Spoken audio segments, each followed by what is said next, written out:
Բանավեճն այսօր քննարկելու ենք Գյումրիում տեղի ունեցած տեղական ինքնակառավարման մարմինների ընտրությունները։ Եվ այսպես ապրիլի 16-ին քաղաքացիական պայմանագրի բոյկոտի պայմաններում Կոմունիստական կուսակցության թեկնածու Վարդան Ղուկասյանը դարձավ Գյումրիի քաղաքապետ։ Ավագանի անցած մյուս 3 ուժերը՝ Իմ հզոր համայնքը, Մայր Հայաստանը եւ Մարտուն Գրիգորյանի Մեր քաղաքը դաշինքը կողմ քվեարկեցին Ղուկասյանի օգտին։ 64-ամյա Վարդան Ղուկասյանը արդեն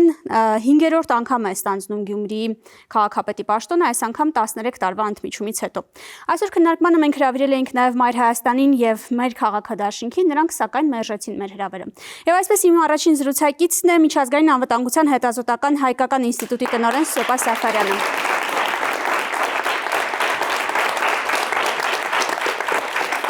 Պարոն Սաֆարյան, բարի երեկո։ Բարի ձեզ։ Տեսեք, երկրորդ եւ երրորդ նախագահները, որոնք քաղաքական հավակնություններ ունեն, այս իշխանությանը հեռացնելու հավակնություն ունեն, առնվազն իրենց դեմքերով չմասնակցեցին այս ընտրությանը, քողարկված շատ հաճախ նաեւ այդ քողարկումն են իրենք հերքում։ Ձեր կարծիքով ինչու նրանք չմասնակցեցին այս ընտրություններին իրենց հենարան հանդիսացող քաղաքական ուժերով։ Դուք գրեթե տվեցիք հարցի պատասխանը, որովհետեւ նրանցից հատկապես երկրորդ նախագահը մի քանի այլ առիթներով անգամ տրտնջացել էր, ինչ անեմ, դեմքս փոխեմ, որ մարդիկ չվախենան։ Խոսքը Ռոբերտ Քոչարյանի մասն ասել էր, ես ինչա պլաստիկ օպերացիա անեմ, որ հասարակությունն չճանաչի եւ չհաբեկվի։ Եվ հիշում եք նաեւ, որ սրբազան շարժման շրջանում նույնպես, երբ հատկապես կամ դրանից հետո, երբ ծագեց այդ խնդիրը, ով է կանգնած շարժման թիկունքում, ինքը կրկին փորձեց հերքել իր կապերը, որ ինքը կանգնած է, նույնիսկ պատասխանեց Աջապահյանին, ով մեղադրել էր նախագահներին այդ շարժման վրա ստվեր գցելու մեջ եւ այլ եւ այլ։ Այսինքն նախկին նախագահները իրենք հասկանում են, որ իրենց տեսքով վերադարձ իշխանության ուղղակի բացառված է, դա անգիր գիտեն։ Եվ սա թերևս նաեւ ցույց է տալիս, որ նրանց վերադարձը տոտալ բացառված է Երևան, թե չի Երևան նրանց ականջները որևէ ուժի թիկունքում եւ այս կտրվածքով պիտի ասել, որ Գյումրիի ընտրությունները, եթե անգամ մենք մեկնաբանենք ինչ-որ մեկի, այսպես ասած, լոկալ հաղթանակ, ապա դա ամենևին նախկին նախագահների կամ նրանց ուժերի հաղթանակը չէ եւ չի կարող այդպեսին ընկալվել, որովհետեւ Գյումրի միայն այն վախը, որ իրենք չպիտի խառնվեն, չպիտի Երևան որևէ քաղաքական ուժի հետևում, ուրեմն Վարդան Ղուկասյանի թիկունքում կամ որևէ մեկ այլ ուժի թիկունքում, սա ցույց է տալիս, որ այն կեղծ նարատիվը, որ նրանք շրջանառության մեջ էին դրել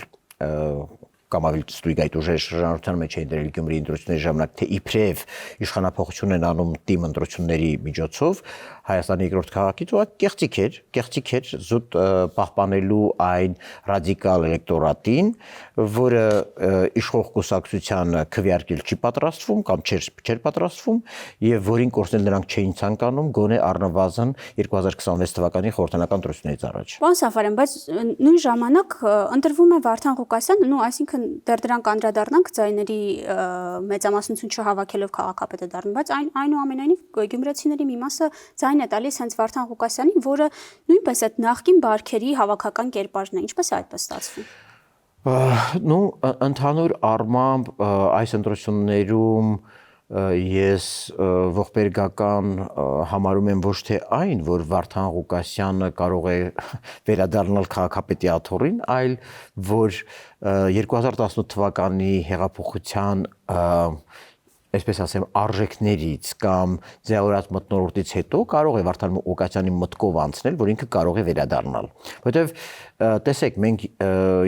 եւ 2019 թվականի ընտրությունների ժամանակ, եւ 2021 թվականի ընտրությունների ժամանակ, եւ 2000 նաև այս 25 թվականի ընտրությունների ժամանակ կապ չունի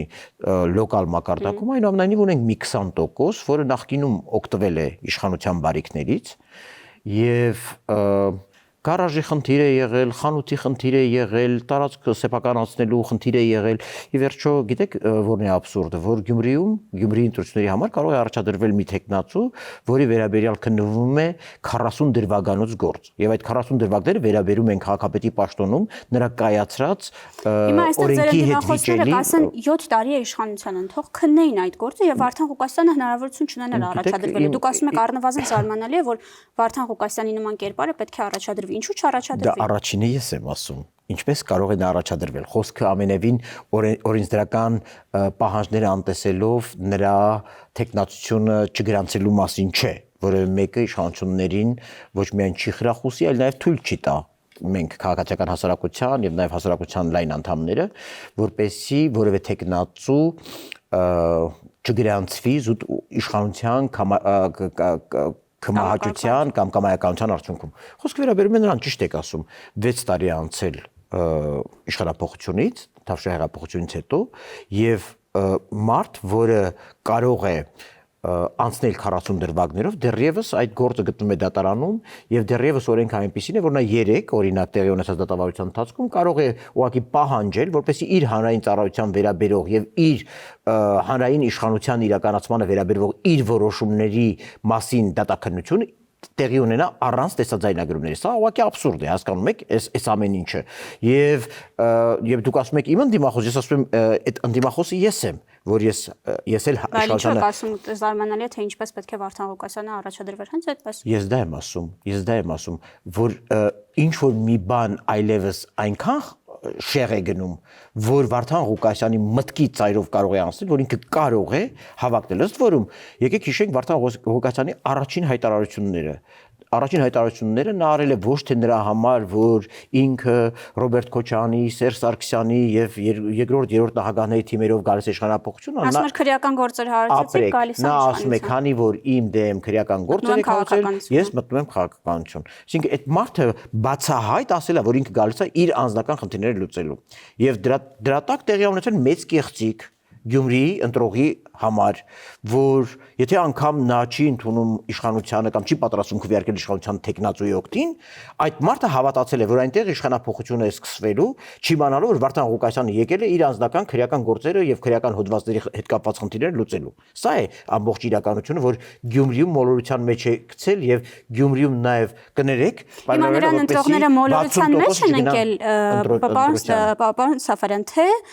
ինչպես ավելի վաղ ասացիք, մեկը գարաժի խնդիր է ունեցել, մեկը չգիտեմ, ընտրազանգված այդքան միասեր չի։ Ես վստահ եմ դրա մի հատվածը եկել է, այսպես ասած, տեղային, ինչպես ասեմ, աղբերական մեր ընկերոջը մեր համար լավ կլինի եւ այլն։ Այս կարգի բաները դիմ ընտրությունների ժամանակ չափազանց ազդում են։ Այսինքն մի ընտրազանգվածի մի հատվածը եկել է այդպես, որ թաղերում ինչ որ մարդիկ էին գտել, որոնք ժամանակին Վարդան Ղուկասյանի պաշտոնավարման շրջանում միգուցե հենց այդ 40 քննվող դրվագներով շահառուներից են, որոնց օգտին կայացվել են որոշումներ, եթե դրանք իհարկե Վարդան Ղուկասյանի անձնական գույքը չեն, ուրիշի անվամբ գրանցված եւ այլն։ Մի հատվածը դա է, որ այդ մարդիկ ուղղակի իրեն շրջապատով, իրենց ընտանիքներով գնացել են քվեարկության։ Մի հատվածը նրանք են, որոնք ռադիկալ տրամադրություններ ունեն եւ այո հավատացել են, որ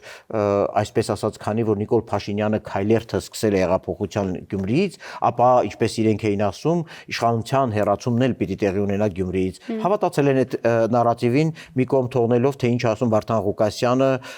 հենց առաջին իսկ հայտարարության մեջ, որ ես ուղղակի քաղաքականություն եմ մտել, որովհետեւ խնդիրներ ունեմ եւ պիտի այդ խնդիրները լուծեմ եւ ինձ պետքա անձեռնմխելիություն, չնայած թիմ որևէ ձեւ դա ուղղակի քաղաքականության մեջ է եւ Վարդան Ղուկասյանը հասկանում է, որ գույքը կորցնելու կամ դատվելու պարագայում ուղղակի իրեն պետք է քաղաքական հետապնդվողի լուսապսակ եւ դա կապել այս ընտրություններում իր հաղթելու հետ, որ իրեն չեն ներում, որ ինքը հաղթել է։ Այն դեպքում, որ այդ քրեական գործերը պիտի քննվում են շատ վաղուց, բայց նույնիսկ եմ կրկնում, ամբողջ աբսուրդը նա է, որ իշխանությունը եւ իրավապահ համակարգը կարող է այդ գործերը այնքան ողջամիտ ժամկետներում քննել, որ բանը սրան չհասներ եւ Վարդան Ղուկասյանի մտքով չհասներ, որ իրեն պաշտպանելու համար ինքը վերադառնա քաղաքականություն։ Շնորհակալ եմ մեր հաջորդ զրուցակիցը ժողովրդավարական համախմբում կուսակցության նախագահ Սուրեն Պետրոսյան։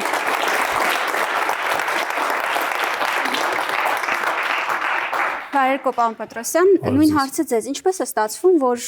երկու նախագահները ունեն իշխանափոխության հավակնություններ, բայց իրենց դեմքերով ընտրություններին չեն մասնակցում այն ընտրություններին, որոնք հենց իրենք էին անվանում այսպես դարակազմիկ, չգիտեմ, հեղափոխական։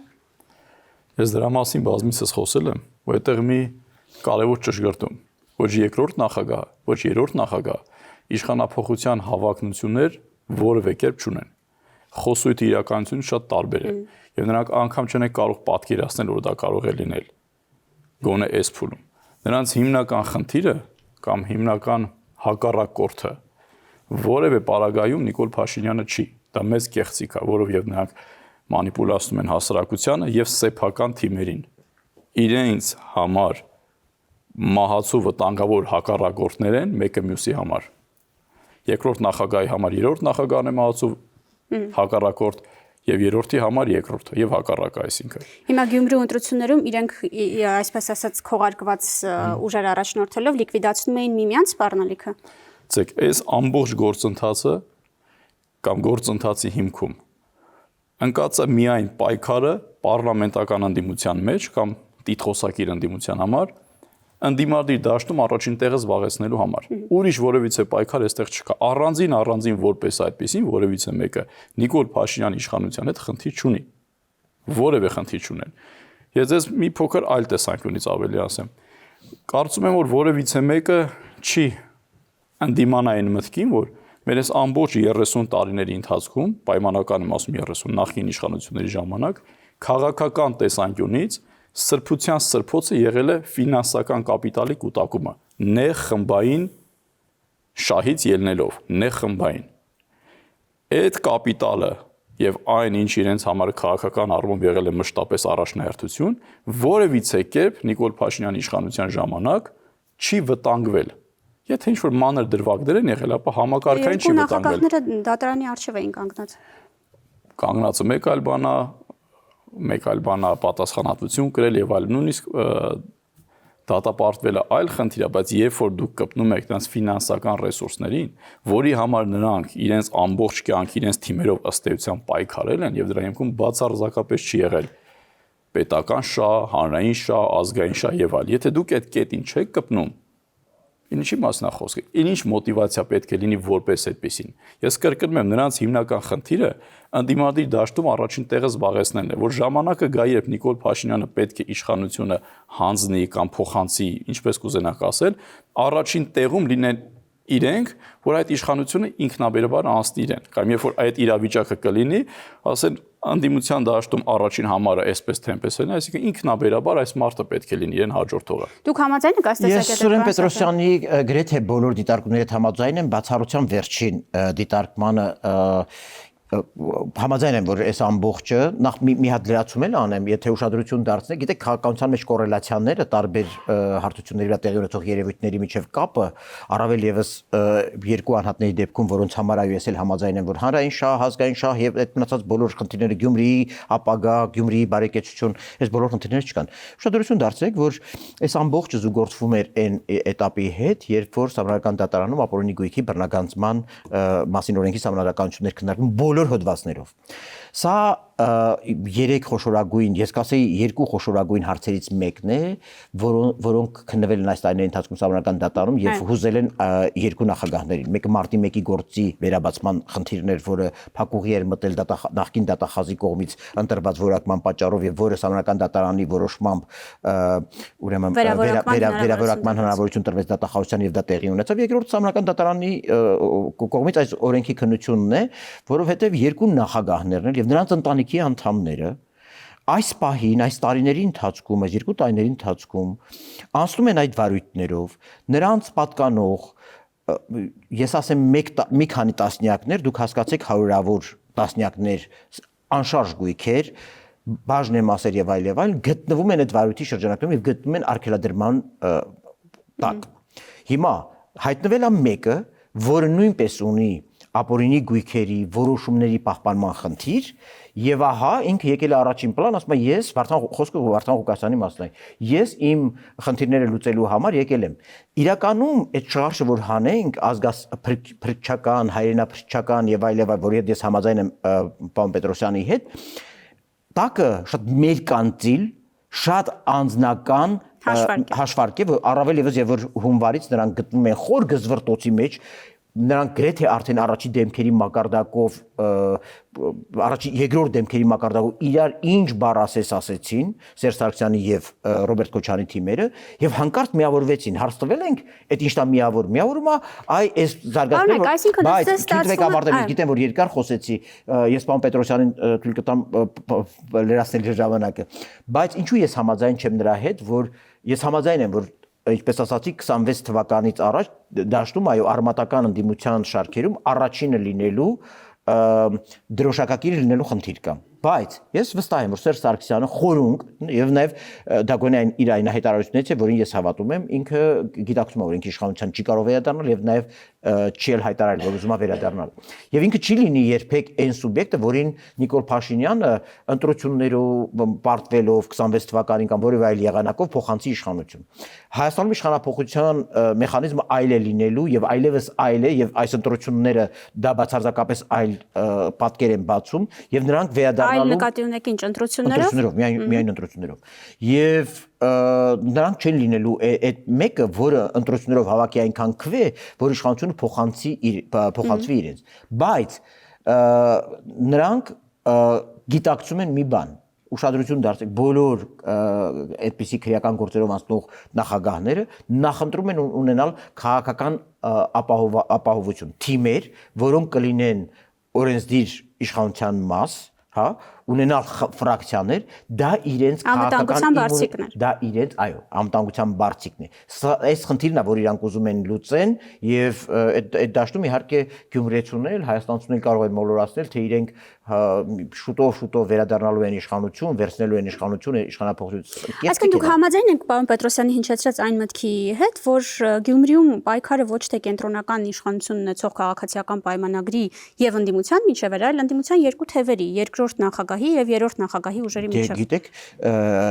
վիճակը այնքան պարադոքսալ է որ երկու խմբակցությունների ներկայացուցիչները չեն եկել այստեղ իրենց հաղթանակը տոնեին մեզ էլ բացատրեին թե որտեղ են հաղթել որովհետեւ ակնհայտորեն իրենք էլ գիտակցում են որ ոչ միտեղ չեն հաղթել որովհետեւ այնտեղ մի այնպիսի կոնգլոմերատ է ձևավորվել որ ես պատահական չի որ ասել եմ Վարդան Ղուկասյանը կամ ամեն որոշումից առաջ պիտի մատաղի ուլը առած գնա Մարտուն Գրիգորյանի դուրը որպեսզի նա այդ որոշմանը հաջորդ օրը նրա խմբակցությունը կողմ քվեարկի որովհետեւ նա կախված է մեծամասնությամբ ձայներ ընդունելու առումով կախված է լինելու նրանից եթե չասեմ որ ցանկացած պահի Մարտուն Գրիգորյանի 2-3 ձայները կարող են վճռորոշ լինել նրան պաշտոնանկ անելու համար եւ Գյումրիում այլ զարգացումներ ապահովելու համար եւ այս առումով Վարդան Ղուկասյան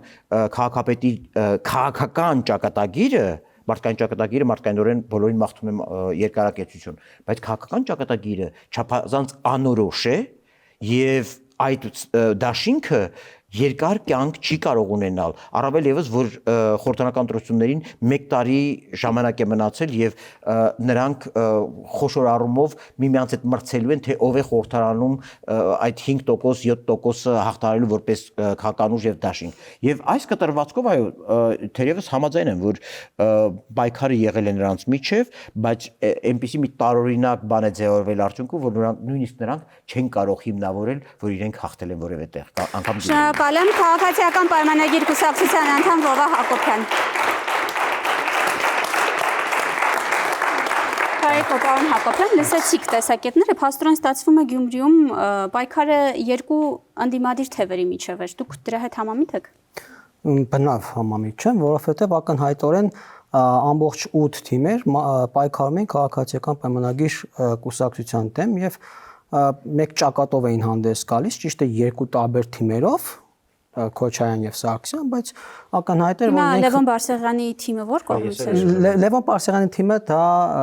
բացառություն էր օրինաչափությունից, այդպես կարելի ամառ, բայց որ իրենք էլ էին այդ 8 թիմի մեջ այն իմաստով որ պայքարում էին քաղաքացիական պայմանագիր կուսակցության դեմ, դա էլ է փաստ, այսինքն բնականաբար։ Չէ, եթե ինչ-որ ուժ մասնակցում է ընտրության, մյուս բոլոր ուժերի դեմ պայքարում է։ Կներեք որ ընդհատում են, բայց ժամանակավոր պաշտոնական ժամանակավոր պաշտոնակատար կպն այո, բայց ժամանակավոր էր դա եւ բոլոր 8 ուժերը, 8 թիմերը պայքարում են քաղաքացիական պայմանների կուսակցության դեմ եւ թիրախավորել են առաջին հերթին քաղաքացիական պայմանների կուսակցությանը, սա փաստ է եւ 8 թիմերը պայքարում են մեր դեմ, դա է փաստ։ Եվ Սարգսյանի ու Քոչարյանի թիմերը իրար դեմ չէին պայքարում, որովհետեւ դա երևաց նաեւ ընտրություններից հետո, երբ իրենք ավելի մեծ նպատակը, ավելի մեծ շահը աչքի առաջ ունենալով, իսկ դա ապօրինի գույքը պահելն է, 2026 թվականի ընտրություններին վարչական ռեսուրսը տիրապետելն է, դա ավելի բարձր համարելով միավորվեցին, կարող է իրար մեջ բազմաթիվ խնդիրներ ունեն, բայց ավելի մեծ նպատակ ունեն, որի համար միավորվեցին եւ տեսնենք ինչքան կպահեն։ Տեսնում եք, փաստորեն, եթե իրար դեմ են պայքարում, ինչպես են հետո միավորվում։ Ես հասկանում եմ, որ քաղաքագիտական առումով sense շատ խառը վիճակ է, բայց շատ պարզ է վիճակը։ Ես ավելի գլոբալ տեսանկյունից եմ ասում, գլոբալ պայքար, որի միկրո արտահայտումը Գյումրիում էր։ Եվ հենց դրանով էր պայմանավորված, որ տեխնացուներից մեկը շատ երկար ժամանակ պահանջվեց, որ փակուղը առաջ էր, որ ձայնը տա կամ չտա, որտեղ այդտեղ հերթական անգամ այդ միֆը կքանդվեր, որ ընդդիմությունը միասնական է եւ այլն։ Իդեպ այս թեմայի մասին, եթե դուք կհիշեք, մայիսի 9-ի շարժումից հետո Պետրոս Ղազարյանի մոտ սեպտեմբերի 3-ին եթերում ասացի, որ իրականում իշխանության համար չէր խնդիրը, պարլամենտական ընդդիմության մեջ էր խնդիրը, երկրորդ եւ երրորդ նախագահ իրար հետ մահացու թշնամիներ են, հակառակորդները չեն, նույնիսկ թշնամիներ այդ աստիճանի եւ այն ժամանակ բոլորը ինձ մեղադրեցին եւ ասացի, գիտեք, դուք պառակտում եք պարլամենտական ընդդիմությանը, միասնական ընդդիմադիր ճակատ եւ այլն, որը որպես այդպեսին երբեք չի եղել։ Բայց դրանից անցավ մի քանի ամիս, վերջի 2-3 ամիսներում համոզված եմ տեսել եք, թե ինչ պայքարեր շատ բացահայտ միմյանց դեմ գնում։ Բայց այստեղ որ մի փոքր այլ հարթությունում ամրագրեմ ասածս, ավելի գլոբալ, որտեղ հիմա ավելի մանրամասը Գյումրու ընտրություններից հետո եթե հնարավորություն լի կխոսենք, տեսել եք, չէ, առաջին նախագահ, երկրորդ նախագահ, երրորդ նախագահ, բոլորը գլոբալ խոսույթը վերցրած, ասում են, որ Նիկոլ Փաշինյանը ազգակործանա, մեկը ասում է թուրքա, մեկը ասում է դավաճանա, մեկը ամեն ինչ։ Իրենք ասում են, չէ, բոլորը հստակ ֆիքսում են առաջի, երկրորդ, երրորդ նախագահները։ Ու բերում են այն օրինակը, որ գիտեք, սա նույն խրամատն է, ինչ մենք պայքարում ենք օրինակ Թուրքի դեմ կամ Ադրբեջանցու դեմ, նույն խրամատը մենք բոլորս մեր շահերը պետք է մի կողմ դնենք ու միասնական ճակատով կռվենք, որովհետև օրինակ խրամատի մեջ կապ չունի դուք ինչ կուսակցության ներկայացուցիչ եք, կարևորը որ դուք կռվում եք միասնական թշնամու դեմ։ Բոլոր նախագահները առաջինից երրորդ ասում են, որ այս մարդը մեր համար թշնամի է, սա թուրք է, դավաճան է եւ այլն, իրենք են ասում։ Ու որևիցե կերպ որպես այդպեսին իրենք։ Ես չեմ ասում դա լավ կլիներ, ճիշտ կլիներ, ես դրա կողմնակիցն եմ, թե որ դնում ենք մի կողմ, բայց 3 նախագահները չեն միավորվում որևիցե մի անգամ այդ իրենց ասած համազգային թշնամու դեմ պայքարելու։ Ու այստեղ հարց առաջանում։ Ավելի ճիշտ ոչ թե հարց, այլ այսինքն ձեր մեջ կա անձնական շատ ավելի անլուծելի խնդիրներ, որը շատ ավելի բարձր է, քան ձեր ներկայացրած ազգային անվտանգությունը, ինքնության սպառնալիքները եւ այլն։ Ու հետեւաբար այստեղից շատ པարզ հարց առաջանում քաղաքական իմաստով։ Կամ որ դուք ասում եք, որ սա թուրք է, մենք բոլորս պիտի պայքարենք նրա դեմ, կամ այս մարդը թուրք չի, կամ սա թուրք է, բայց դուք հայ չեք։ Ինչն է ձեր խնդիրը, որ դուք բոլորդ ասում եք, սրանից այն կողմ այլևս աշխարհ չկա։ Սա մեր ազգն է վերահսկում, մեր ինքնությունն է ոչնչացնում եւ այլն։ Ձեր կարծիքով ինչն է խնդիրը, զուտ անձնական թշնամանք, բան պետք է։ Հիմա ասեմ շատ པարզ գլոբալ ասեմ, ուրեմն այն իմ կարծիքի իշխանության մասին համոզված եմ բոլորը գիտեն։ Իշխանությունը իմ խորին համոզմամբ մեր ազգային անվտանգության համար մեկ սպառնալիքն է։ Մենք նույնիսկ արտաքին այդքան մեծ սպառնալիք չունենք, ինչքան մեր սեփական իշխանությունը, մեր ինքնության, մեր պետականության համար։ Բայց այս քաղաքական համակարգը, պարլամենտական ընդդիմությունը, նախկին ղեկավարները եւ այլն, որ այսպես պարալիզացված պահում են համակարգը, քաղաքական իմաստով որակական որևէ տարբերություն չունեն իրարից։ Բացարձակապես 0 տարբերություն միմյանցից։ Եվ այստեղ կրկին իրենց մեջ է խնդիրը։ Պարոն Պետրոսյանը նշեց, որ այս երկու մարդիկ, երկու թիմերը Սերժ Սարգսյանն ու Ռոբերտ Քոչարյանը պայքարում են իրար դեմ անձնական թշնամանքի։ Ես ընդհանրապես համաձայն չեմ այդ ձևակերպումների հետ, որովհետև ինչքան էլ իրանք իրար մեջ հարաբերություններ ունենան, ինչքան էլ Սերժ Սարգսյանը գցած լինի Ռոբերտ Քոչարյանին, վերադարձը կանխած լինի եւ այն ինչքան իրանք անձնական խնդիրներ ունենան, սա Սերժ Քոչարյանական ռեժիմ արտահայտությունը ես չեմ հորինել, ես էլ դպրոցական երեխա է, որ բոլորը գիտեին թե ինչ կլանը։ Դա մի կլանը ընդամենը, ուղղակի իրար մեջ ունեն խնդիրներ։ Նույնիսկ մեկ թիմում, մեկ կուսակցությունում ներողություն տան Պետրոսյան, ես չէի ընդհանրում այդ դեպքում, բայց նույնիսկ մեկ թիմում, մեկ կուսակցությունում, մեկ, չգիտեմ, վայրում բազմաթիվ խնդիրներ կարող են առաջանալ։ Այդպիսի խնդիրներ ունեն նաև Սերժ Սարգսյանն, Ռոբերտ Քոչարյանը, բայց ակնհայտորեն սա մեկ կլան է, մեկ շահերով կապված իրար հետ, բայց եւ անցնելով վերադառնալով Գյումրին, որովհետեւ ի վերջո կարծում թեման հիմնականում Գյումրու վերաբերյալ է, ինձ շատ հետաքրքիր է, որովհետեւ ես գիտեի, որ պետք է նաև մեր օպոնենտներից մարդիկ լինեն, օրինակ Մայր Հայաստանից, մեր քաղաքից եւ Ռուբեն Մխիթարյանն էր մասնակցում ընտրությունին եւ որոշիչ քվեներ ուներ, եթե հաղթել են, ինձ շատ հետաքրքիր է, թե ինչու չեն գալիս, տեսնեք այդ ոնց հաղթեցին, եթե հմեկի մասին, մինչև ընտրությունները խոշորացույցը առած ընկել էին հմեկին, թե այս քանի անգամ Սարիկին լուսաբանեց, այս մեզ քիչ լուսաբանեց, հիմա հմեկը ձեզ հնարավորություն է տալիս, բայց եկեք տեսնենք ժողովուրդ ջան, ոնց հաղթեցիք, այդ քրեական գործերը, որ հիմա մտնում են դատարան, այսօր հակակոռուպցիոն դատարանը մտել մարտի 27-ին կաշառք բաժանելու, բարեգործությունը արգելելու վերաբերյալ նորմերը խախտելու վերաբերյալ գործը մտել է դատարան ու 4 մարդ ինքնախոստովանական ցուցմունք տվել այդ դաշինքներից Մարտուն Գրիգորյանի եւ Մայր Հայաստանի դաշինքներից։ Բայց եկեք տեսնենք այդ ոնց է խախտել ժողովուրդ ջան։ Բախի է կորել։ Նայեք 17000 որքան է գումարային քվեն իրենց, եթե 25 կարծես։ Բոլորինը միասին գումարած 25000։ Հա, մոտավորապես։ 25000-ը իմանալով պիտի որ ավելի քիչ լինի։ 17000-ը քաղաքացիական կարծեմ իրենցը մի քանի հազարով էր ավել, բայց ոչ 20, բայց ենթադրենք 20 քանի հազար։ 20000-ը Գյումրի 100 21 կարծես 21 Գյումրի 100 եւ 1000 եւ ավելի դոլարի մեջ միևնույնն է փոքրամասնությունն է։ Ի վերջո 60% չի գնացել ընտրության։ 8.5% իրենք սիրում են, չէ՞, պարոն Սաֆյան, ներողություն խնդրում, իրենք սիրում են, չէ՞, Տիգրան Ավինյանի ձայները հաշվում են, ասում են 9%-ի քաղաքապետն է։ Վարդան Ղուկասյանը 8.5%-ի քաղաքապետ։ Այս հարցին դեռ կանդրադառնանք, ներողություն էլի հյուրուն ենք, հանուն հավասար իրավունքների հասարակական կազմակերպության նախագահ Գայանե Աբրահամյան։ Բարերեկոտ Աբրահամյան, նախ առաջին հարցս կրկնեմ, ըստ ձեզ որն էր պատճառը, որ երկրորդ եւ երրորդ նախագահները իրենց դեմքերով չմասնակցեցին Գյումրու ընտրություններին, մինչդեռ այսպես մեծ սպասելիքներ ունեին Գյումրիից, գալիս էին Երևան ամբողջ Հայաստանում իշխանափոխություն իրականացնելու համար։ Դե ես այստեղ լիովին համաձայն եմ պարոն Սաֆարյանի ասացին, որ իրենք բնականաբար արդեն իսկ հասկացել են, որ որևէ մեկը ժողովրդի որևէ խումբ, հա, այսինքն ժողովուրդը այո շատ հաճախ ասում ենք հասարակությունը կարճ հիշողություն ունի, բայց ցավոք այն վնասները, որ երկրորդ եւ երրորդ նախագահները Սերժ Սարգսյանը, Ռոբերտ Քոչարյանը տվել են ընդհանրապես Հայաստանի Հանրապետությանը եւ հասարակությանը, շատ դժվար է մոռանալ։ Եվ անգամ եւ սա շատ էր քննարկում 2021 թվականի ընտրություններին այդ սարսափելի իրավիճակում, հա, պատերազմից հետո զոհեր եւ այլ, անգամ այդ իրավիճակում հասարակությունը շարունակում էր միևնույն է մեծ ատելություն ունենալ այս ղեկավարների նկատմամբ եւ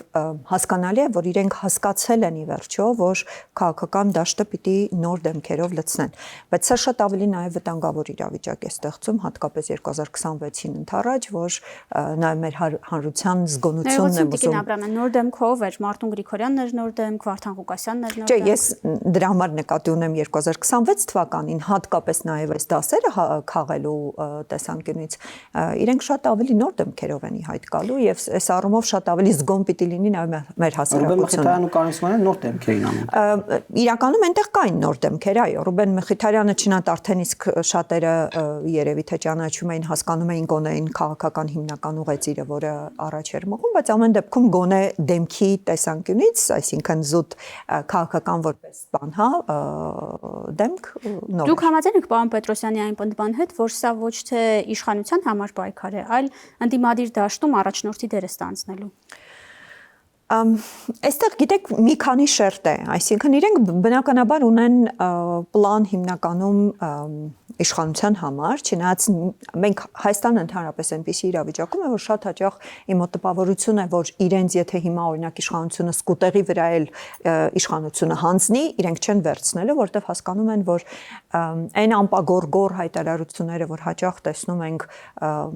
ընդդիմության հիմնականում խորհրդարանական ընդդիմության կողմից իրենք դրա լուծումը չունեն։ Միակ լուծումն է, որ ունեն, ուղղակի Ռուսաստանին միանալն է, որը մենք նաև տեսանք հնչեցին Գյումրիից, հա, այսինքն սա է միակ լուծումը, որ իրենք որպես այլընտրանք մեր պետության խնդիրների լուծման եւ հասարակության առաջարկում են։ Այն, որ չեն ուզում իշխանություն կամ իրենց համար այդքան էլ սկզբունքային չի եւ այնքան չի իշխանության ձգտումը որպեսի միավորվեն, ես ուղղակի այստեղ ամենայն հարգանքով պիտի հիշեցնեմ, որ թերևս այս ընդդիմության միավորման հարցը երևի վերջին առնվազն 25 տարիների ընթացքում, իսկ ես ցավոք բավական երկար եմ հետևում քաղաքական գործընթացներին, առնվազն 25 տարի, ընդդիմության չմիավորման հարցը եղել է եւ սա նոր ֆենոմեն չի, հա, բայց իրենք ունեն իսկապես ընդհանուր իրենց կապիտալը պաշտպանելու խնդիր եւ այստեղ միանշանակ համաձայն եմ հնչեցված կարծիքի հետ, որ այո, իրենք մեծ հաշվով մեկ կլանի ներկայացուցիչ են, որովհետեւ եւ արտաքին քաղաքականության տեսլականը իրենց լիովին նման է եւ ընդհանուր կոռուպցիոն ամբողջ այդ համակարգը, որը կրում է, նշում է, որ այդ մարդիկ թշնամանք ունեն իրար նկատմամբ, չեն սիրում։ Գիտեք, ինչ որ դրվագներով կարող է ընդհանուր թշնամանք ունենան, բայց իրենց թշնամանքը մեծ հաշվով էս վերջին մի քանի ամիսների ընթացքում շատ ավելի, այո, այսինքն այնտեղ վենդետա է տեղի ունեցել։ Այստեղ ընդհանրապես իրենց թշնամանքը հիշենք, բայց այստեղ ընդհանրապես իրենց քննարկումը որն է, ով բերեց իշխանության Նիկոլ Փաշինյանին եւ այստեղ, այո, մեջտեղում Վարդան Ղուկասյանը հաղորդում էր տալիս, որ Սերժ Սարգսյանն է կրակել իր վրա եւ ինքը միավորվեց Սերժ Սարգսյանի թիմակիցների կամ ներկայացուցիչների հետ։ Ասում էր, եթե ինչ որ մեկին վրա կրակի, իմացեք, որ Սերժ Սարգսյանն եւ կրակոցները նախորդ 2007 թվականի վերագրում էր Սերժ Սարգսյանի, որ ինքը գնաց Գյումրի իբր տնակների մասին բարձրաձայնեց հերոսական տես պատմում։ Որ հիմա շատ զգուշավոր ասում է վերևը կրիմինալ է, այդ խո այս ներկայ իշխանությունը չի ասում, ինքը դեռևս քանի անգամ ասեց թող լես իշխանությունը բանանի քննի եւ պատասխանատվության ենթարկի նրանց ովքեր 2007-ին շարունակում է մեղադրել Սերժ Սարգսյանին եւ նրա թիմին։ Ինչ վերաբերում ես ներողություն եմ խնդրում ընդհատելու համար, բայց ես չեմ ուզում հակադրվել Սուրեն Պետրոսյանի ասացին, որ նրանց միջև չկա խնդիր, բայց նաև նրանք սիամական երկվորյակներ են, նրանք նույն դեպի նույն հրեշի երկու գլուխներն են։ Նրանք շատ լավ հասկանում են, որ իրենցից հասարակությունը վախենում է եւ 8%-ը այդ որ ասում ենք ինչի չեն սալյուտ տալիս, որ հաղթանակ են տոնել, որովհետև հասկանում եք, նրանք կարողացել են անգամ թարմ ոչ իրենց դեմքերով Գյումրիում ապահովել տղայականով, աղբերականով, ընտրակաշառքով եւ այլն, կարողացել ընդամենը ապահովել 8.5%, նրանք շատ լավ կարողանում են թվերը վերլուծել, նրանք հասկանում են, որ խոշոր առումով պրոբլեմ ունեն եւ ավարտեմ։ Նրանց կոնֆլիկտը շատ յուրահատուկ է եղել եւ մնում։ Մենք շատ հաճախ փորձում ենք, այսպես ասած, հայաստանյան մեր ընկալումները տարածել նրանց կոնֆլիկտի մասին, դրանք դա շատ յուրօրինակ կոնֆլիկտ է։ Նրանք այո ազդեցության ոլորտների, բիզնեսի, փողի կիսելու ժամանակ գույք կիսելու արդյունքում կարող են իրենց թիմերին միմյանց վրա քսի տալ, բայց նրանք խոշոր առումով գիտեն, որ նրանք սնվում են մեկ մարմնից, որպես սիամական երկվորյակ, եւ մեկը մյուսի ոտքին չի կրակելու, սա հիշեք, եւ այդ կեղծիքը նրանք նաեւ բեմականացնում են, որպեսի բոլոր նրանք, ովքեր ատում են Սերժ Սարգսյանին 26 թվականին ընտրեն Ռոբերտ Քոչարյանի կամ նրա տեխնատուին, բոլոր նրանք, ովքեր ատում են Ռոբերտ Քոչարյանին ընտրեն, սա խապկանք է, հերթական անգամ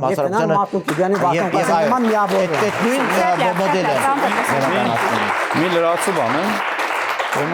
ես այստեղ պարոն Սաֆարյանի հետ համաձայն չեմ, բայց համաձայն եմ իմ մտքում, որ սա որպես այդպիսին մի համակարգ է, որտեղ ոչ թե Նիկոլ Փաշինյանը առանձին է, այլ նախկին նախագահների երկրորդ, երրորդ առանձին համակարգ։ Սա ընդհանրապես ամբողջությամբ մեկ համակարգ է, որի ամենակարկառուն ներկայացուցիչը ներկայիս իշխանությունն է։ Ու սա նման է պայքարի, գիտեք, որ ցանկացած մեծ 40% ընտրում հիմա կասեմ, բայց տեսեք, սա նման է խոշոր կուսակցությունների պատկերի, երբ որ կա կուսակցության մեջ 2-3 թև կա, որտեղ գլոբալ բոլորը կողմ են, որ կուսակցությունը մնա, համակարգը մնա, բայց թևերը պայքարում են միմյանց միջև։ Սա ամբողջությամբ նույն համակարգն է, ամբողջության, որտեղ այս թևերը միմյանց հետ պայքարում են։ Ուրիշ որևէ խնդիր չկա, այս իշխանություն, այսինքն այն բարքերը, որի առաջի քննադատողներից մեկը մշտապես եղել է մի ես եւ այլ, այդ բոլոր բարքերը կրկնապատվում են գնալու այդ վեկտորը, կրկնա բոլոր անխտի Ասենք ընտրակեղծիքներ են լինում, իշխանությունը ընտրակեղծիքներ են։ վարչական ռեսուրսի կիրառումը որևիցե բանով փոփոխված չի։ Ցանկացած տեղ որևիցե եւ դա նշի որ Պարոն Պետրոս, հիմա վարչական ռեսուրսի օրինակ եմ բերում։ Չէ, ցանկացած ընտրություններում։ Հիմա այս օրինակ եմ բերում, ցանկացած ես խոսքս ավարտեմ, ներողություն, չէ, ես խոսում եմ, ես խոսում եմ։ Չէ, բայց պարոն Պետրոս, բանիկ, մեղադրանք եք ներկայացնում։ Ասեմ, խոսքս ավարտեմ, դուք Չէ, վարչական ռեսուրսի մասով եմ, միայն այդ մասով եմ ասում։ Խոսքս ավարտեմ, պատասխան։ Վարչական ռեսուրսի մասով։ Գյումրիում մեր ընդդիմադիր տեխնացուների ցուցակներում կային համայնքապետարանի աշխատակիցներ, բաժնի պետեր, կոմունալի պետեր, այդ մարդիկ վարչական ռեսուրս ունեին ու ընդդիմադիր ճամբարում էին աշխատում։ Առայեղ վարչական ռեսուրս է կիրառվում։ Հիմա հերթականությամբ ասեմ։ Մենք գլոբալ process-ը բաց ենք թողնում։ Կարծեք թե ներկա իշխանությունը չի հանձնել Արցախը, չի զիջում պետական չի հանձնել կարծեք ներկա իշխանությունը չի հանձնում պետական կենսական շահը, չի գնում ցեղասպանության ուրացման ճանապարհով, ինքնության մոռացման, պետական ռեսուրսի մսխման եւ մնացածը Թուրքիայի հետ հարաբերությունների կարգավորման դուք հաստատում եք իմ ասածը, որ ես ասում եմ համակարգն է։ Դուք հաստատում եք իմ ասածը, որ ասում եմ նույն համակարգն է։ Բոլորը դավաճան են։ Սա ամենակատարյալ դրսևորումն է։ Հակահայ Թուրք են բոլորը կարծիք, պարոն Պետրոսյան։ Համակարգը նույնական է լինում, եթե արժեքային հիմքը նույնն է։ Սիրենք չսիրենք այս իշխանությանը, համաձայնենք, իսկ ես էլ լիքը հարցերում համաձայն չեմ իրենց հետ։ Եվ նաև իմ համար այո Գյումրիում Եվրոդաշինքն է եղել այլ ընտրանք եւ ես իմ գործընկեր Լևոն Բարսեղյանին եմ ցանկացել ոչ թե որ ԿՊԻ-ին իշխանությունից զրկենք, այլ ԿՊ-ն զգոնանա, որ եւ հասկանա, որ ինքը Գյումրիում եւ այլ տեղեր ունի հիասթափված մարդիկ, որոնք նրանց ձայն չեն տալու եւ մենք եթե ինչ որ միտեղ ձախողել ենք, այդ ձայները տներից հանելու հարցում ենք ձախողել։ Բայց համակարգը սիրենք չսիրենք իշխանության, այնուամենայնիվ իշխանությունը ընտրություններ չի կեղծել, ինչքան ընդդիմությունը կրկնում ամեն ընտրությունից առաջ հիշեք ասում է հեսա վերարտադրվելու համար Սարիկ Մինասյանի համար կեղծելու է, հեսա այս մյուս տեղը փարակարում կեղծելու է, ոչ միտեղ չի կեղծում եւ դա բարեբախտություն է, փառք ու պատիվ գոնե այդ առումով իշխանությանը, որ հանուն ինքնանպատակ հաղթանակի չի վտանգում երկրի ժողովրդավարական հեռանկարը, բայց համակարգը ես էլի կվերաձևակերպեմ ձեր խոսքը պարոն Պետրոսյան, այս իշխանությունը որպես պլան B, այո պլան A-ում միգուցե ուզում էր Գյումրիում ունենալ քաղաքապետ իշխանություն ինչպես եւ երկրում, բայց պլան B-ում եւ որ վատագույն տարբերակի առաջ են կանգնում բոլորս եւ իրենք եւ մենք եւ ամբողջ երկիրը, այո նրանց ձեռնտու է հասարակությանը վախեցնել այս երկու դևով, հրեշով, այս երկգլխանի հրեշով, վախեցնել եւ ասել այդ առումով այդ տպավորությունը կա, որ կարծեք թե նրանց ոնց որ թե բոլորին ձեռնտու է, որ բոլորը լինեն խաղի մասնակից։ Բայց ապացուցեց, որ դա վախեր չի, դա ռեալ իրականությունն է։ Եվ քաղաքացիական պայմանագիրը մեղավոր չի, որ երրորդ ուժերը ոչինչ չեն կարողանում անել։ Ներողություն եմ խնդրում, բայց երրորդ ուժերը անընդհատ մեղադրում են թե իշխանություններին, թե Սեժակոչյանական կլանին, որ գիտեք երրորդ ուժի համար տեղ չկա։ Քոչյանն էլ մի անգամ բողոքեց, որ ժողովուրդ ջան, ես մի տարի ոչինչ չանում, բայց լսնեի հրապարակը։ Հիմա դրվեր քաղաքական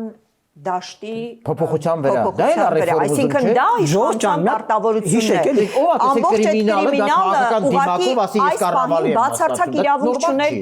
մասնակցելու, այսինքն այդ կրիմինալը չպիտի լիներ ազատության մեջ, այդ կրիմինալը չպիտի լիներ ընդհանրապես այնպիսի իրավիճակում, որ կարողանար ընտրությունների մասնակցել։ Սա է խնդիրը։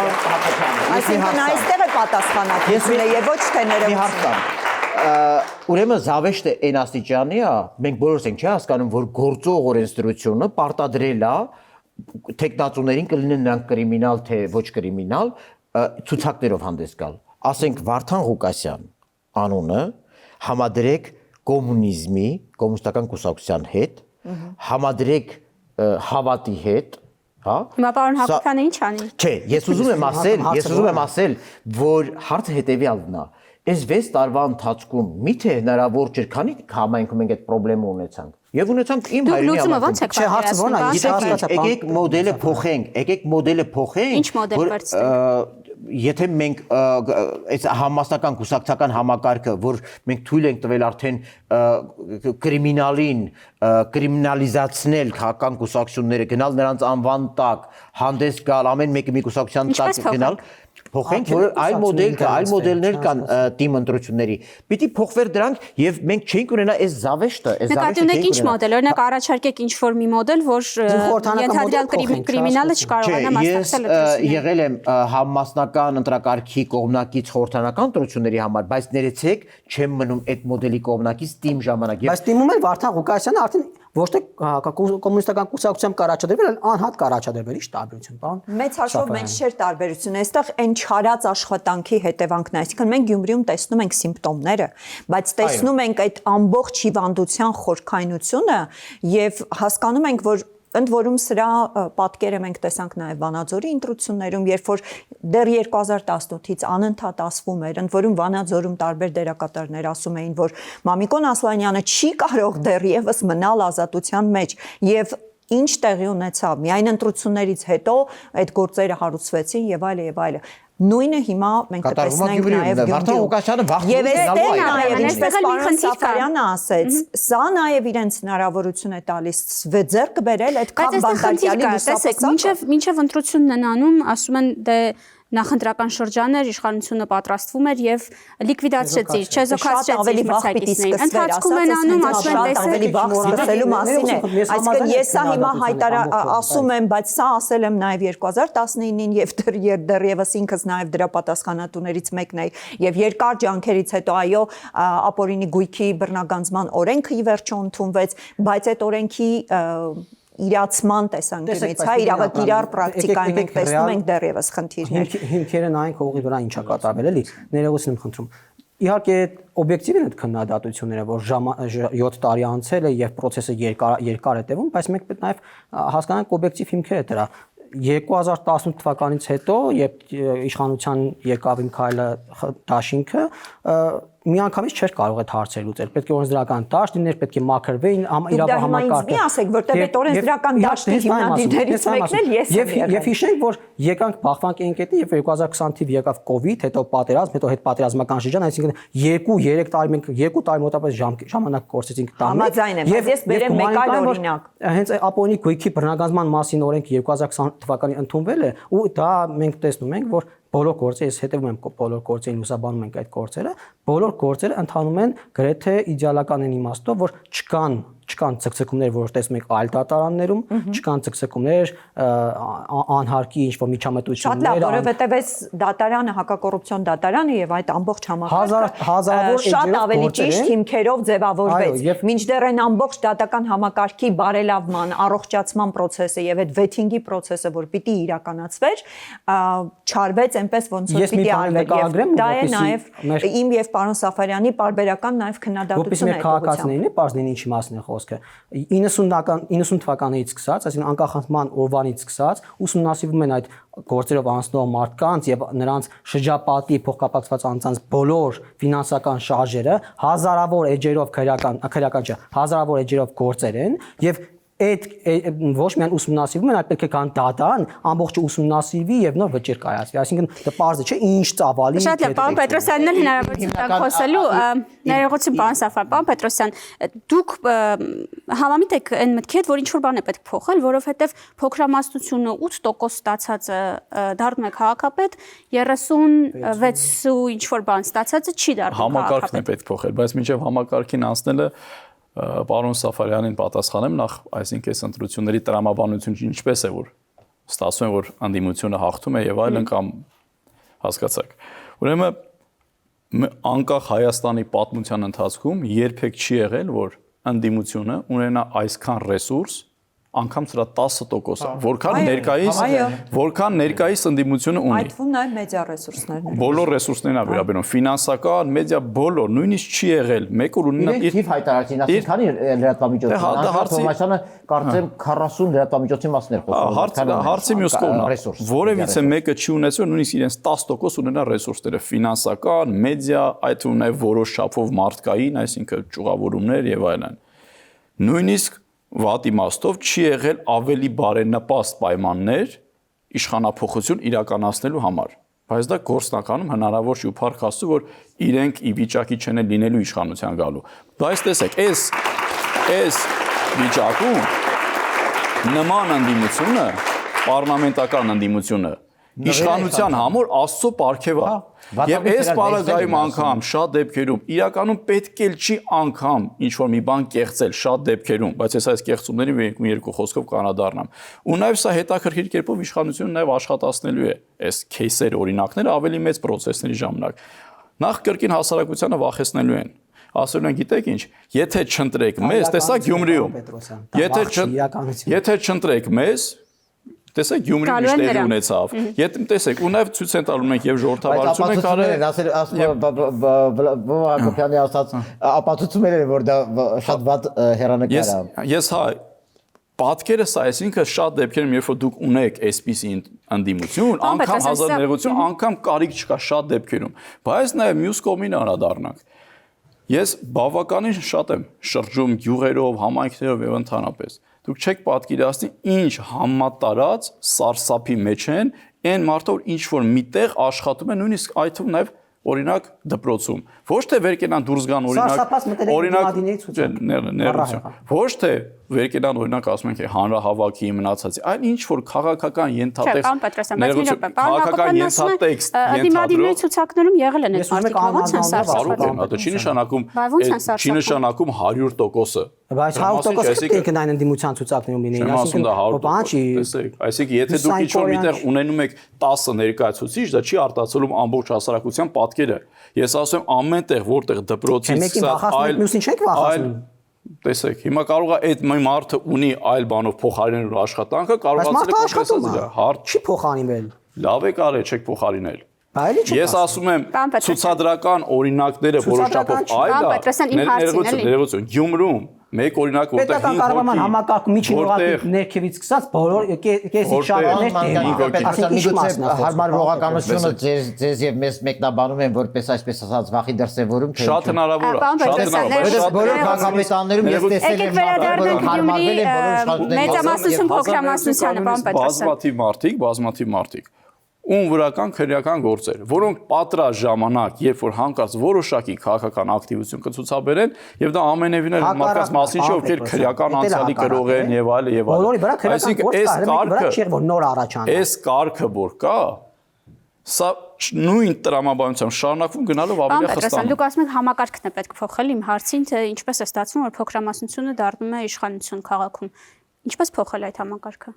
Ես ընտրական համակարգի մասին չի ասում։ Ընտրական համակարգը որպես այդպեսին խորքային քաղաքական փոփոխությունների աղբյուր չի կարող լինել։ Սա քաղաքագիտական ճշմարտություն է, ինչքան որ ուզում եք ասեք։ Եթե բովանդակություն եւ այդ համակարգի մեջ խաղի կանոնները, դերակատարները այլ արժե համակարգի կրող են, երբեք իրավական կարգավորումը չի կարող բերի խաղի կանոնների փոփոխության։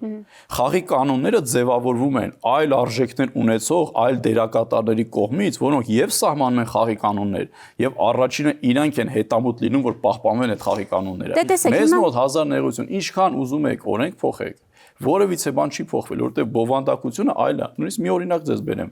Երբ Սահմանադրությունը փոխվում էր 2005 թվականին, 2015 թվականին,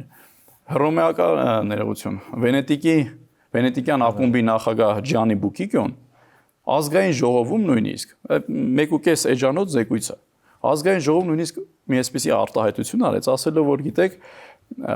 անգամ դա շատ լավ է ողջունում ենք որ Սահմանադրությունը փոխվում է, անցնում ենք պարլամենտական կառավարման ձևին, բայց այնուամենայնիվ այն խնդիրները որ դուք մատնանշում եք որ դուք կարող եք անել եւ բարելավել պետական կառավարման համակարգում, դա դուք նույնիսկ կարող եք անել ոչ միայն կիսանախագահական վարչակարգի ժամանակ, այլ նաև նախագահականի ժամանակ։ Միջոց են, այո, իրավական ռեժիմը, այսինքն չկա հիմա օրինակ եմ ասում, համակարգը ոնց են համակարգը պետք է փոխել ընդհանրապես, որովհետև գիտեք հարցը որն է, որ ֆորմալի մասին չեմ ասում։ Տեսեք, ֆորմալի մասին չեմ ասում։ Հասկանում եմ ինչ եք ասում, բայց համակարգ ֆորմալը համակարգի մեջ ռևոլյուցիոն փոփոխություն պետք է, էվոլյուցիոն, մենք չենք կարող 7 տարում այսպես անել,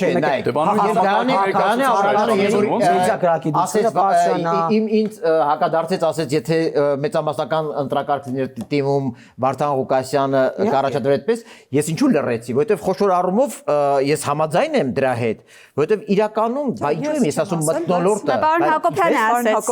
Տիկին Աբրամյան, չէ, դուք ասեցիք, ես չէ, մեծ ով ասելա լավ ասել, ճիշտ ասել, բայց ես ինչու լռեցի, որովհետև մթնոլորտին ենք էլի վերադառնում։ Ինչպես փոխել համակարգը, որ այս մարդիկ, որոնք միավորվել են, ինչ որ գաղափարների ծրագրերի շուրջ են միավորվել։ Միավորվել են ընդդեմ իշխանության։ Այլ վտանգ իշխանությունը մեզ համար եւ իրենց համար մի հատ այլ վտանգավոր խապկանք է ստեղծել։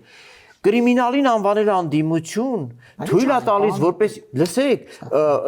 այդ լրատվամիջոցներից ենք խոսում։ Այդ լրատվամիջոցները որտեղ չէ, ոչ, այդտեղ եւ մամուլի ակումբներով հաշվետվականության դաշտ։ Մենք մեր հաշվետվությունները կախում ենք, չէ։ Ներողություն, պարոն Սապյան։ Լիքը ձեր գործընկերներ, մեր գործընկերներ ամենաչնչին առիթներով հայտարարություններ են տարածում մամուլի ակումբը, չգիտեմ ինչ, մի քանի ակումբներով, դատապարտումներ եւ այլն, եւ դերս տակը բան չկա։ Ես պատկերացնում եմ, թե ինչ վակխանալիա է տեղի ունենալու, երբ որ հանգարտ մի հատ մամուլ փակվի։ Մի հատ։ Իմ խոսքը մի ծրագրեք էլի, ես չեմ ասում մամուլ փակենք, ես ասում եմ բերեք ստվերից որտեղ աշխատավարձերը ֆինանսավորումը սեփականատերերի խնդիրն է։ Ինստիտուտը ինչի մասին է։ Ոչ մեկ նայեք, դուք ձեզ հարց տվել եք այդ հայտնի լրատվամիջոցները, բոլորիս հայտնի լրատվամիջոցները, ինչպես են կամ ում կողմից են ֆինանսավորվում, ակնհայտ է, չէ՞ որ ինքնաֆինանսավորում չի, ակնհայտ է, չէ՞ որ նրանք մեր նման դոնոր կազմակերպություններ չունեն, մեր դրամաշնորհային ծրագրերի հաշվետվությունները բոլորը հրապարակային կախված են ազդարարում եւ այլուր հարկայինում եւ այլն, խնդրում եմ ինձ ասեք, այդ լրատվամիջոցների սեփականատերերը ամսական ծախսը աշխատավարձերի ես ձեզ մի հատ օրինակ բերեմ դատական գործով որով ես ասում եմ Գառնիկ Իսագուլյանը տեղեկանք հատվել իր լրագրողին Թագուհի Թովմասյան ներողություն Թագուհի Ասլանյանին ուրեմն այնպիսի մի աշխատավարձ ստանալու մասին հասկանում եք դատական գործում այդ փաստաթուղթը կա որտեղ այդ մարդը այդ աշխատավարձով տանից դուրս չի գա։ Լավ, իրենց հանգիստ թողեք, պարոն Սաֆյան։ Որևէ մեկը գնացել է այդ փաստաթղթի հետևից։ Ստուդի, աշխատանքային տեսություն կլինի, իշխանություն կլինի, ով է սեփականատերը Live News-ի։ Ամենը մի օրինակ է։ Live News-ին հանգիստ թողնենք։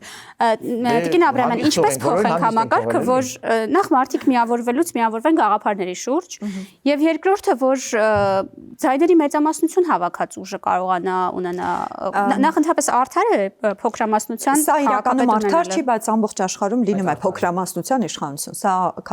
քաղաքականության մեջ եւ քաղաքագիտական նորմալ մոդել է, բայց այո, արդար չի, բայց օրինական է, բայց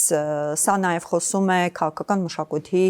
չկայացվածության մասին եւ այսպիսի դրվագներ արդեն իսկ շատ են նաեւ անգամ Եվրոպայում, որովհետեւ բավական լուրջ տրանսֆորմացիաներ են տեղի ունենում եւ այստեղ ամենամեծ խնդրեմը, որ այս կրիմինալը, այս բավական լուրջ ոչ քաղաքական եւ ոչ օրինական հետագիծ ունեցող անձինք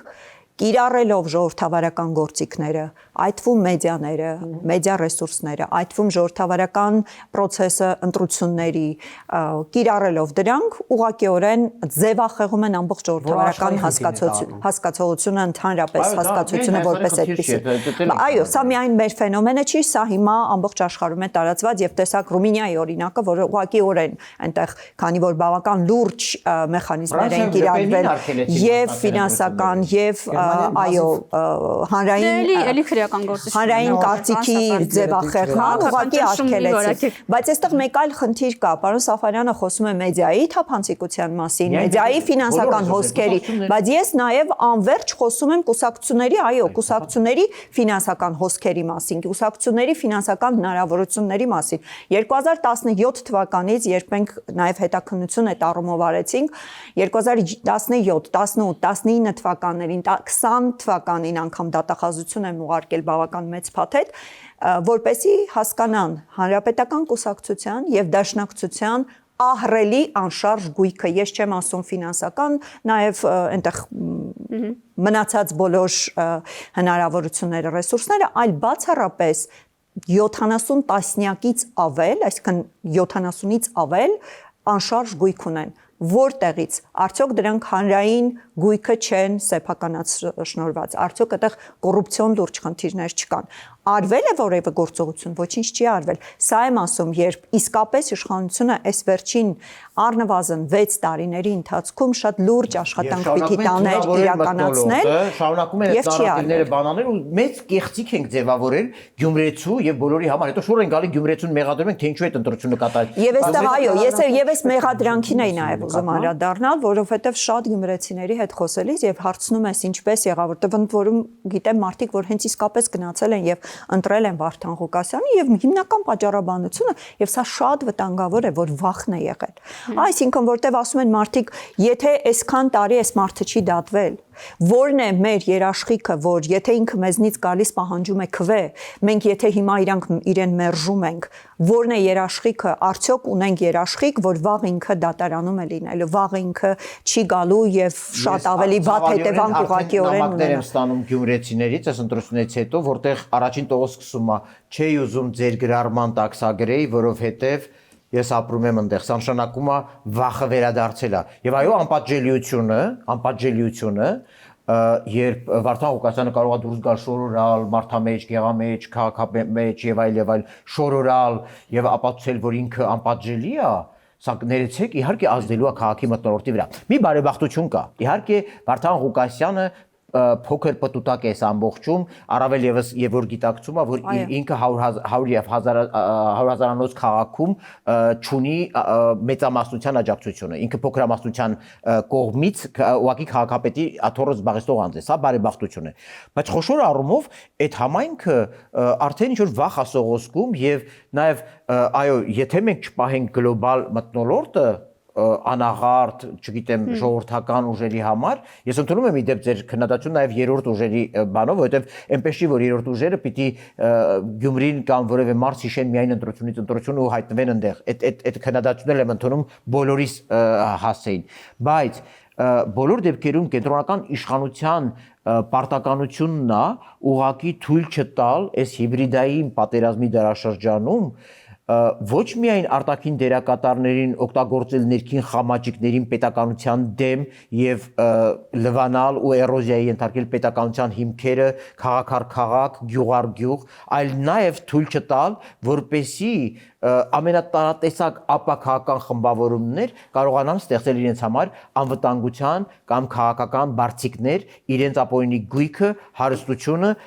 կերած բողկերը պաշտպանելու համար։ Բայց ուղղակի արձանագրենք Տիկին Տանիրյան, եթե կարելի է, որ Վարդան Ղուկասյանը իհարկե շատ կուզի կրիմինալը վերադարձնել, հին պարքերը վերադարձնել Գյումրի եւ մարդկանց terror-ի մեջ, այո, terror-ի մեջ բայ, բայց վստահաբար չի կարողանալու, որովհետեւ ինքը Վարդան Ղուկասյանն էր, մեզ հայտնի Վարդան Ղուկասյանն էր այն բերումով, որ ուներ Սերժ Սարգսյանի լիարժեք աջակցությունը եւ աչքերը փակում էր կենտրոնական իշխանության հանցագործությունների վրա եւ չունենալով այդ աջակցությունը Վարդան Ղուկասյանը ուղղակի չի կարող անել այն, ինչ ժամանակին անում։ Բայց ճաշական խոսքը նաև չմոռանանք ասված ճանճը մի բան չի, բայց որ ճաշի մեջ հագնում, վերջում ճաշը թափում է։ Այո։ Ասեք, ես ինչի համար բերեցի Ջանի Բուկիկյոյի խոսքը եւ այլն, որ այս համակարգը իրավական դաշտը որպես այդպեսին շատ կարեւոր է, բայց դա վճռորոշը չի, այսինքն այն գործիքակազմը, որ կարող է ծառայել ի օգուտ պետության պետականության, այնուամենայնիվ կա։ Հիմա իմ գործընկերները այն փաստերը, որոնք որ ասեցին, ուղղակի ապացուցում են մի պարզ ճշմարտություն, որի մասին ես շատ երկար ժամանակ խոսում եմ։ Հայաստանում փող համաձայնեցված խմբ իշխանությունն է, որտեղ չկա պարլամենտական ընդդիմություն եւ այլն։ Մեկ իշխանություն է փող համաձայնեցված, քաղաքագիտության մեջ կոչվում է փող համաձայնեցված խմբ իշխանություն։ Եվ նրանք խորքային առումով միմյանց հետ այնպես սերտորեն փողկապակցված են։ Եվ դա ամենևին էլ պատճառը հիմա կասեմ ներողություն պատճառը ամենևին էլ այն չի որ գիտեք իրավական բազան թույլ չի տալիս մարդկանց գույքը վերադարձնել հապշտակածը վերադարձնել կրիմինալի բնականաբար պատկերացնում եք պետությունը ներողություն պետությունը Գագիկ Խաչատրյանը հաշտության անգամ եթե չենք կարող պատկերացնել պետությունը ինչ աստիճանի հեգեմոն է դուք պատկերացնում եք օրինակ եմ ասում Ես մի այսպեսի օրինակ ասեմ, հա, շատ բիրտ չլին, օրինակ, պատկերացնում եք, ես եմ օրինակ եկավ, Սերժ Սարգսյանի ներողություն խոսքը ավարտեմ, դատապարտված նստած էր։ Ներողություն իմ ավարտեմ, պայմանավորվել եք, որ նստելու ես։ Պատկերացնում եք, ես օրինակ եմ ասում, լինեմ երկրի ղեկավար, ու հանկարծ ասեմ օրինակ 5 տարի գիտեք օրենսդրական բազան պետք է բարեփոխվի եւ այլն պետության ձեռը բոլոր գործեր բոլոր ես դա չեմ մերժում ես առաջին ասում ես եմ դա դե ասում եմ եթե ես պատկերացնում եք լինեմ պետության ղեկին ու ինչ որ մեկ ասի բազան չի բավարարում այնինչ մենք ունենք նորմալ բազա բայց դա դնենք հələ մի կողմ հերթ կանգնած բոլորը կգան դե պետությունը մեն իրավական բազան չի որ հենց ասում ենք դատական համակարգում մաքրում իրականացրեք նրանց ասում են օй չի կարելի դուք ինձանից լավ գիտեք Եվրոպայում Եվրոմիության երկրներում ինչքան գործեր կան, որոնք անգամ չեն հասնում իրավական process-ի, դատական գործընթացի, շատ կարող են բերել։ Այսինքն պետությունը հեգեմոն է, պատկերացնում եք 1000 ներողություն։ հարյուրամյա պետություն։ Ես ուղղակի հիշեցնեմ, որ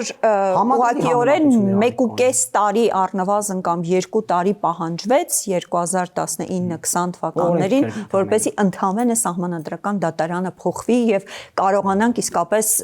ճիշտ որոշումներ, վճիռներ այնտեղից ակնկալ Դեռևս process-ները իրավական տեսեք ինչ եմ որպեսզի ասում։ սպասեն տեսնեն ինչ ա լինում, վերջը լավ ա լինում։ Որովհետև այդքան իսկապես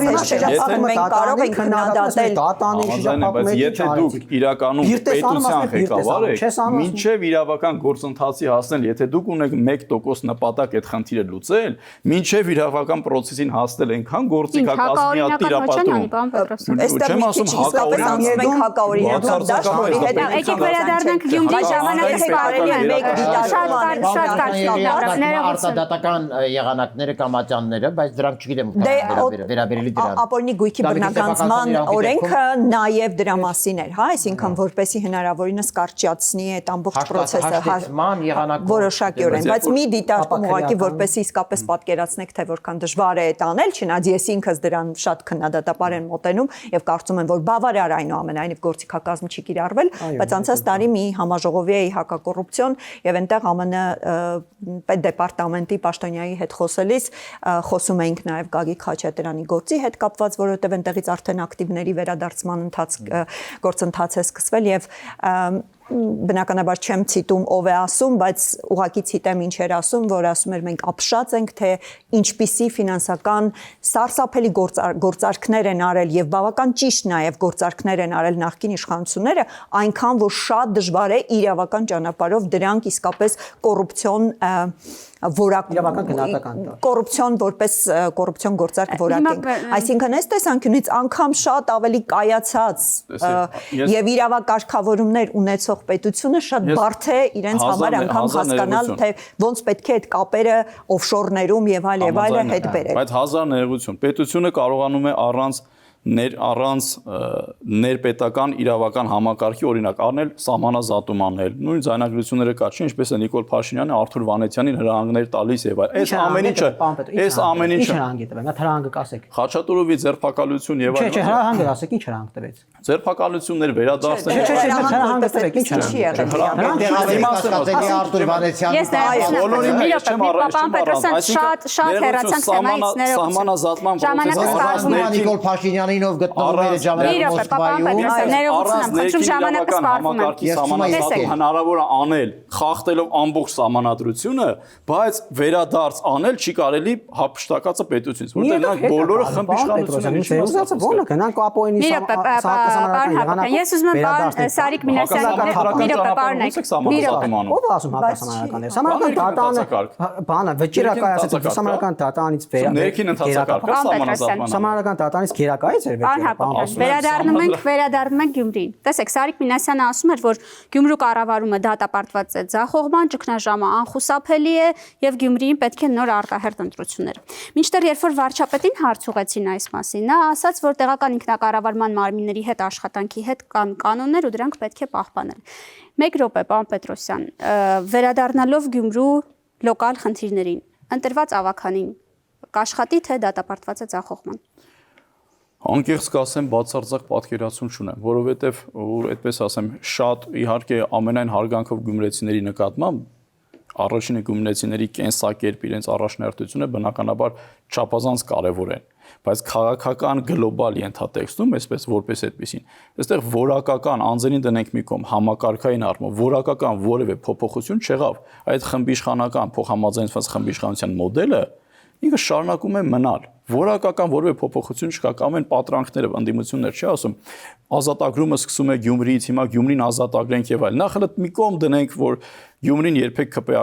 ԿՊ-ն երբեք Գյումրիի իշխանություն չի եղել, դա դնենք մի կողմ։ Երկրորդ իմ համար մեծ խնդիր է, թե ինչպես է ստացվում, որ շատ մեծ խնդիր է, որ ժամանակին ներկայիս ԿՊ-ի տեխնացուն անգամներ ավելին է հավաքել, քան նախկին ընտրության ժամանակ, դա դնենք մի կողմ, բայց ինչպես իրենք ասում են, գիտեք ինչ, ազատագրումը սկսում են Գյումրիից։ ձեր տեխնացուն արդեն այլևս պայմանական, ձեր ոչ թե Վարդան Ղուկասյանի մասն եմ ասում, այսինքն ձեր ասած կոնցեպտը այլևս կա, չէ՞, դուք ազատագրեր եք Գյումրի։ Հիմա տեղափոխում են Երևան եւ այլ Հայաստան ազատագրումը սկսել են։ Երևանում ապրենք տեսնենք, թե ազատագրեց Երևանը հիմա էլ անցել է։ Դե հիմա դա եմ ասում։ Հիմա դե ապրենք տեսնենք, այդ process-ը, որ այսպես ուրճացրեցին, հասարակության մոտ առաջացրեցին ակնկալիքներ, չարու, բարու եւ այլն, բայց բոլորը նույն համակարգի մարդ են, չենք մոռանում։ Դե հիմա ապրենք տեսնենք, այդ Գյումրու իրականությունը որտեղ է պրոյեկտվելում կամ ինչ process պիտի անեն, որ Շնորհակալություն։ չենք տեսնում։ Բանսաֆարյան։ Գիտեք, ձեր ասած երկու հայտարարությունները շատ կարևոր են, որովհետև վարչապետը գրեթե ասել է, որ եթե Վարդան Ղուկասյանը կոպիտ ասած մնա տեղական ինքնակառավարման մարմինների մասին օրենքի շրջանակներում, կենտրոնական իշխանության եւ Գյումրիի փոխհարաբերությունները նորմալ կլինեն։ Եվ անշուշտ Սարիկ Մինասյանի խոսքը լրացնում է, եթե Վարդան Ղուկասյանը որոշի ներողություն իր վերմակից ավելի վեր թռնել, ինչ խաղերի անել, իհարկե գնալու է ճգնաժամ այդ քաղաքում։ Եթե չասեմ, որ օբյեկտիվորեն ես այդ քաղաքում տեսնում եմ կառավարման ճգնաժամ, այսպես թե այնպես զուտ հենց այն հարուցված եւ քննվող գործի շրջանակներում, որի մասին արդեն հանրությունն էլ տեղյակ է երեկվանից, եւ լայն շրջանակները, գիտեք, ես ասում եմ, անապագա է այդ եւ այդ կոնգլոմերատը, որը ձևավորվել է այնտեղ, որ ի փրկություն Գյումրիի, եւ նաեւ Վարդան Ղուկասյանի քաղաքապետի լիազորությունների լիարժեք եւ լիակատար կատարումն է մեծ հարցականի տակ ցանկացած դեպքում կենտրոնական իշխանության հետ հարաբերությունների եւ նաեւ իր հետ կապված քրեական գործի ապագայի հետ կապված։ Գյումրիում մեծ անորոշություն է։ Գյումրիի մեծ անորոշությունը եւ վաղ թե ուշ ես կարծում եմ այդ խնդիրը հանգուցալուծվելու է։ Կլինի դա արտահերտ ընտրությունների տեսքով, կլինի դա ժամանակավոր պաշտոնակատար նշանակելու տեսքով, մի քանի սցենարներ են հնարավոր, բայց ես համարում եմ, որ Վարդան Ղուկասյանը ուղղակի մավրն է, ով կատարեց իր դերը եւ պետք է հեռանա։ Շնորհակալ եմ։ Տիկին Աբրահամյան։ Մավրայը անշուշտ պիտի հեռանա, բայց այստեղ հարց է, թե որքան կվնասի հեռանալուց առաջ, որովհետև այն, որ իսկապես այնտեղ քաղաքական ճգնաժամ է լինելու եւ մեծ հաշվով են բոլոր որոշումները, վճիռները, որոնք պիտի ավականին իրականացնի, շատ հաճախ ուղղակի բախումների կամ գոնե անհամաձայնություն է տեղի ունենալու, ինչպես օրինակ Վանաձորում, հա, այսինքն օրինակ նույն Վանաձորում ահռելի քանակի Եվրամիությունը ներդրումներ է արել տրանսպորտային ինչ-որ համակարգ են ստեղծել եւ այլն ավտոբուսները նվիրաբերել եւ այլն եւ որոշում չեն կարողանում ուղղակի իրականացնել որպես այդ տրանսպորտային ամբողջ համակարգը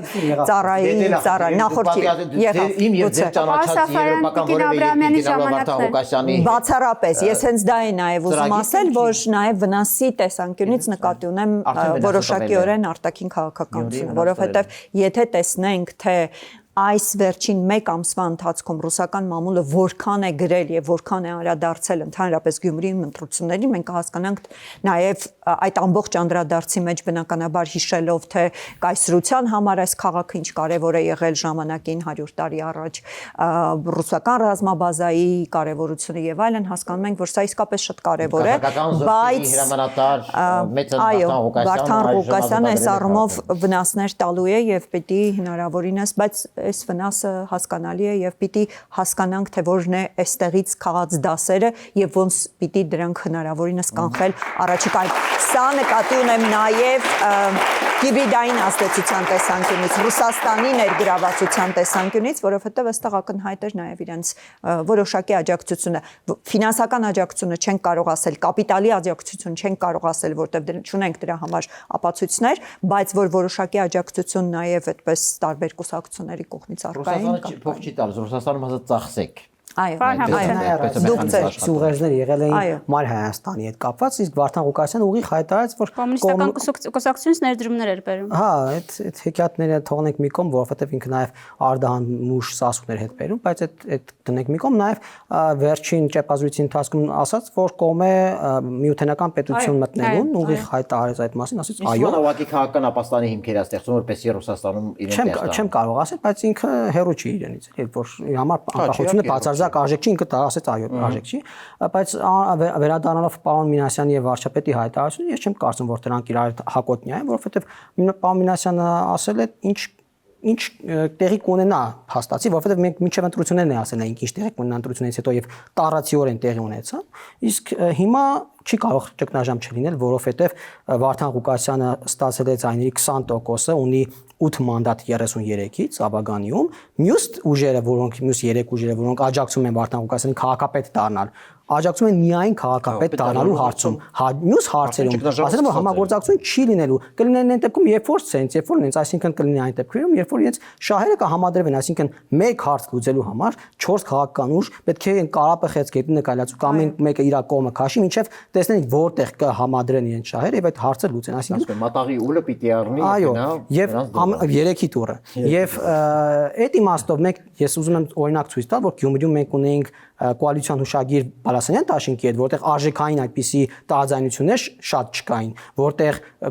ապօրինի գույք չկար մեր միջև, որտեղ շահեր չունեինք անձնական, բայց նույնիսկ այդ դեպքում համագործակցությունը բարդ էր, որովհետև կուլիսային բաներ էին տեղ ունենում մեր համար անհասկանալի։ Հիմա այս դեպքում պատկերացրեք ինչեր կարող են տեղ ունենալ եւ հետեւաբար ճգնաժամը անխուսափելի է։ Իսկ պարոն վարչապետի ասածը վերաբերում է նրան, որ հոչի կառավարությունը դիստանսավորվելու Գյումրիից, ասի չէ, վсё Գյումրին մերը չի, մենք քանի որ այնտեղ քաղաքապետ չունենք, չենք առնչվելու։ Ասել է որ առնչվելու ենք այնքանով, որքանով Տիմորենքը կարգավորում է այդ հարաբերությունները, կառավարություն եւ Տիմ։ Այդքան բան։ Շնորհակալ եմ, հնարավորինս։ Սերի հեռուստադիտողներ, դուք դեպի մեծ բանավեճը կհանդիպենք։